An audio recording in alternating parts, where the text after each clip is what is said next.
உங்களுக்கு நிம்மதி உண்டாகுவதாக, தேவனுடைய இரக்கங்கள் அதிகமாவதாக. தேவன் என்ன சொல்கிறாங்கன்னா, சங்கீதம் 103:13, தகப்பன் தன் பிள்ளைகளுக்கு இறங்குகிறது போல கர்த்தர் தமக்கு பயந்தவர்களுக்கு இறங்குகிறார். நீங்கள் நல்லா இருக்கணும், கஷ்டப்படக்கூடாது, வேதனையில் இருக்கக்கூடாது அப்படின்னு இரக்கம் செய்வார். இன்னைக்கு எந்த அப்பாவும் தான் பிள்ளை கஷ்டப்படுறத விரும்ப மாட்டாங்கள்ல. அதனால் இயேசு உங்களுக்கு இரக்கம் செய்வார். நம்ம ஏதோ ஒரு அப்பா, எந்த அப்பாவாக இருந்தாலும் அவங்க பிள்ளைங்களை பற்றி நம்ம குறை சொன்னால் ஒத்துப்பாங்களாங்க? யாருமே ஒத்துக்க மாட்டாங்க.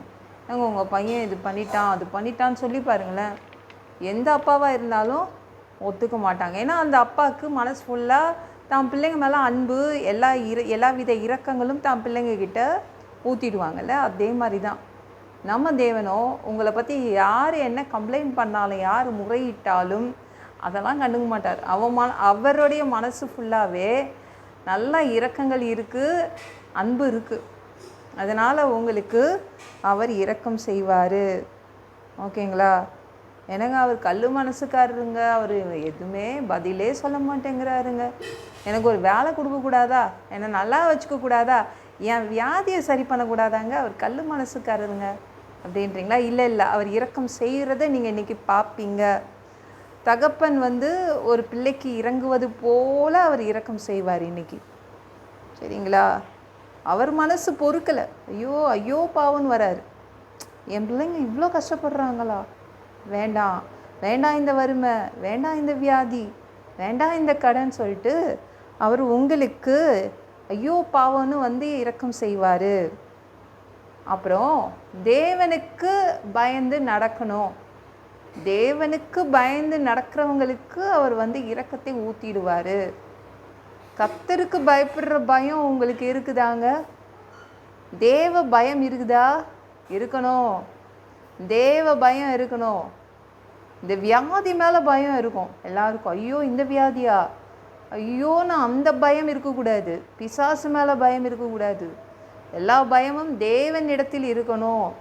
தேவ பயம் ஒருத்தர்கிட்ட இருந்துச்சுன்னா அவங்களுக்கு அதிகமான இரக்கம் கிடைக்கும். எந்த இடத்துலலாம் உங்களை கண்டுக்காமல் இருக்கிறாரு, எந்த இடத்துலலாம் உங்களுக்கு பதில் வரல, அந்த இடத்துல இரக்கம் செய்வார். வேலையே கொடுக்கலங்க அவர் அப்படின்றீங்களா, அந்த இடத்துல இரக்கம் செய்வார். எந்த இடத்துல இரக்கம் வேணுமோ அந்த இடத்துல இரக்கத்தை ஊற்றுவார். சரிங்களா? நியாயாதிபதிகள் 6:30 எடுத்து படித்து பாருங்களேன். கிதியோன் என்ற ஒருத்தருடைய அப்பா, அவர் காலையிலேயே எழுந்துக்கிறாரு. எழுந்து பார்த்தா ஊரே 1-2 வீட்டு முன்னாடி நிற்குது. கிதியோன் அப்பாவுக்கு ஒன்றுமே புரியல. எதுக்கு இத்தனை பேர் வந்திருக்கீங்கன்னு கேட்குறாங்க. நீ என்ன பையனை வளர்த்து வச்சுருக்க, நாங்கள் எவ்வளோ மதிக்கிறோம், பாகாலுடைய பலிபீடத்தை போய் இவன் உடச்சி போட்டானே, நாங்கள் சும்மா விட மாட்டோம், அவன் சாக வேண்டும், உன் பையன் சாக வேண்டும் அப்படின்னு ஊர்க்காரங்க ஒன்றா சேர்ந்து கிதியோன் அப்பா கிட்ட கம்ப்ளைண்ட் பண்ணுறாங்க, முறையிடுறாங்க, அப்படியே குறை சொல்கிறாங்க. அவங்க அப்பா பயங்கரமான அறிவாளி கிதியோன் அப்பா. ஏங்க நீங்கள் எல்லாரும் வந்துட்டீங்கள்ல, ஓகே, எங்கள் பாகாலை எங்கங்க கூப்பிடுங்க, பாகாலை கூப்பிடுங்க. அது பாகாலுடைய பலிபீடம், உங்கள் பலிபீடம் கிடையாது. பாகால் வழக்கு தொடரட்டும் என் பையன் மேலே, என்ன வேணால் பண்ணட்டும் பாகாலான, நீங்கள் ஒன்றும் செய்யக்கூடாதுங்க. பாகாலை வர சொல்லுங்க, அப்போ நான் ஒத்துக்கிறேன். செம்மையான அறிவு இல்லை உங்கள் அப்பாவுக்கு. பாகால் என் பையனை தண்டிக்கட்டும். நீங்களாம் யார்? உங்கள் பலிபீடம் இல்லைல்ல, நீங்கள் எதுக்கு திரளாக நிற்கிறீங்கன்னு எல்லாருக்கும் ஓகே, ஆமாம் பாகால் தான் இவன் மேலே வழக்கு தொடரணும் அப்படின்னு சொல்லிட்டு எல்லாரும் போயிட்டாங்க. பார்த்தீங்களா எப்படி காப்பாற்றி விட்டார்? பார்த்தீங்களா? தன்னுடைய பையனுக்கு ஒன்றுனா எப்படி ஓடி காப்பாற்றி விட்றாரு. அதே மாதிரி தான் நம்ம தேவன். உங்களுக்கு எதிராக ஊர் ஒன்றா சேர்ந்து நிற்குதா? உங்களுக்கு எதிராக ஒரு தெருவே நிற்குதா? உங்களுக்கு எதிராக உங்கள் வேலையில், உங்களுடைய வியாபாரத்தில் ஆளுங்க நிற்கிறாங்களா? அவர் வந்துடுவார், காப்பாற்றி விட்டுருவார். உங்களுக்கு எதிராக வியாதி இருக்குதா, வறுமை இருக்குதா, கடன் இருக்குதா, அவர் பார்த்துப்பார். அவர் இரக்கம் செய்வார். சரிங்களா? பயப்படாதீங்க. ஒரு தகப்பனை பார்ப்பீங்க, ஒரு அப்பாவை பார்ப்பீங்க, அவ்வளோ அப்படியே மனசு பொறுக்காமல் உங்களுக்கே அவர் என்ன பண்ணுவார், எல்லாத்தையும் செய்து கொடுத்துட்டு போயிடுவார். ஓகேங்களா? ஐயோ பரிதாபப்பட்டுருவார் உங்களை பார்த்த உடனே. இந்த வீடியோ பிடிச்சிருந்துச்சுன்னா மற்றவங்களுக்கும் ஷேர் பண்ண மறக்காதீங்க. கர்த்தர் தாமே உங்களை ஆசீர்வதிப்பாராக. ஜெபம் பண்ணலாமா?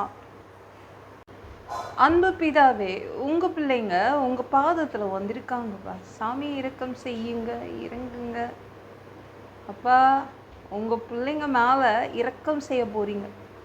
ஐயோ என் பிள்ளைங்களுக்கு யார் இருக்கா, பாவம் என் பிள்ளைங்க, நான் செய்து கொடுப்பேன். என் பிள்ளைங்க எவ்வளோ கஷ்டப்படுறாங்க, எவ்வளோ கண்ணீர் சிந்துறாங்க, நான் செய்வேன். என் பிள்ளைங்க அழுதா என்னால் பொறுமையாக இருக்க முடியாது என்று நீங்கள் இரக்கம் செய்கிறீங்கப்பா. நன்றி அப்பா. ஒரு நல்ல அப்பாவை பார்ப்பாங்க உங்கள் பிள்ளைங்க இன்னைக்கு. சாமி, எல்லா பொல்லாத பிசாசுகள், ஏவல்கள், மந்திரங்கள், தற்கொலை ஆவிகள், பயத்தின் ஆவிகள், பலவீனப்படுத்துகின்ற ஆவிகள் எல்லாம் இயேசு என்ற பெயரினை கொண்டு துரத்துகிறேன். ஓடிப்போ. உங்கள் பிள்ளைங்களை இரத்த கோட்டிக்குள் மறைச்சிக்கோங்க. சுத்த ஆவியால் நிரப்புங்க. ஞானஸ்நானம் எடுக்கணும், ரட்சிப்பீராக. இயேசுவின் காயப்பட்ட தழும்புகளால் எல்லா வியாதிகளும், எல்லா பலவீனங்களும், கேன்சர் போன்ற வியாதிகளும், மரண படுக்கைகளும் சரியாகுவதாக. பரம்பரை வியாதிகள் சரியாகுவதாக. ஒரு மனிதனாக பிறந்தா ஜீவ புஸ்தகத்தில் பேர் இருக்கணும்பா. அப்படி இல்லைன்னா அந்த மனுஷனை பிடிச்சி நரகத்தில் தள்ளிடுவீங்க. தீ எரிக்கிற இடத்துல எப்படி போய் வாழ்கிறது? பரலோகத்துக்கு வரத்துக்கு தான் ஆசைப்படுறோம். அடித்து உதச்சி திருத்தி எங்களை பரலோகத்துக்கு அனுப்பிடுங்க. கழுவப்படாத பாவங்கள் இருந்தால் உங்கள் திரு ரத்தத்தை கொண்டு கழுவி எங்களை நீங்கள் பரலோகத்துக்கே அனுப்பிடுங்க. எந்த ஒரு இமைப்பொழுது நீங்கள் வருவீங்கன்னு இயேசுவை வணங்கி காத்துட்ருக்கோம். பரிசுத்தமாக வாழ்ந்து காத்துட்ருக்கோம். அந்த ஒரு இமைப்பொழுதில் உங்களுக்கு ஒப்பான உடம்பு எங்களுக்கு கொடுக்கப்படும். அதை பெற்றுக்கொண்டு மதிய வானத்தில் உங்களை சந்திக்க வருவோம். அந்த தருணத்தை நாங்கள் இழந்துடக்கூடாதுப்பா. ஒரு மனிதனால் பரிசுத்தமாக வாழ்கிறது கூடாத விஷயம். அதற்கும் உங்கள் உதவி கேட்டு வந்து நிற்கிறோம் அப்பா. நன்றி அப்பா. 7 வருட பிசாசு நடத்தும் ஆட்சியில் விட்டுட்டு போயிடாதீங்க. அந்தி கிறிஸ்து ஆட்சியில் விட்டுட்டு போயிடாதீங்க. 1000 வருடம் ஆட்சியில் நாங்களும் வந்து அந்த டைமில் நாங்கள் இருக்கணும்ப்பா. இந்த பூமியில் எங்களுக்கும் அந்த வாய்ப்பை கொடுங்க. அந்த பொற்காலத்தை பார்க்க ஆசைப்படுறோம். எல்லாவற்றையும் ஒப்பு கொடுக்குற இயேசு மூலம் ஜெபம் கேளும் பிதாவே. ஆமென். நாளைக்கு பார்க்கலாம்.